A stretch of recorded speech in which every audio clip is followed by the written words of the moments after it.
ஒரு சட்டமன்ற தேர்தல் நிறைவடைந்தவுடன்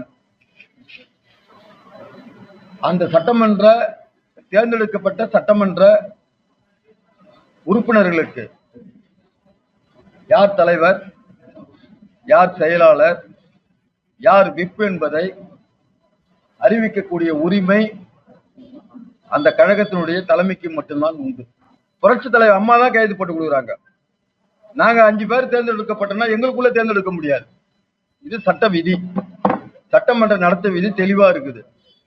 ஆனால் தமிழகத்தினுடைய சபாநாயகர் அவர்கள் வேண்டுமென்றே அதில் குழப்பம் ஏற்படுத்தி சட்டமன்ற நடத்தை விதிகளுக்கு புறம்பாக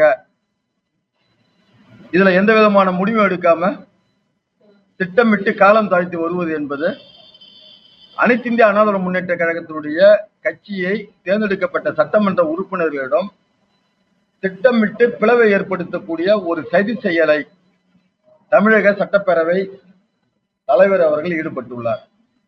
இது ஜனநாயகத்துக்கு விரோதமான ஒன்றாகும்.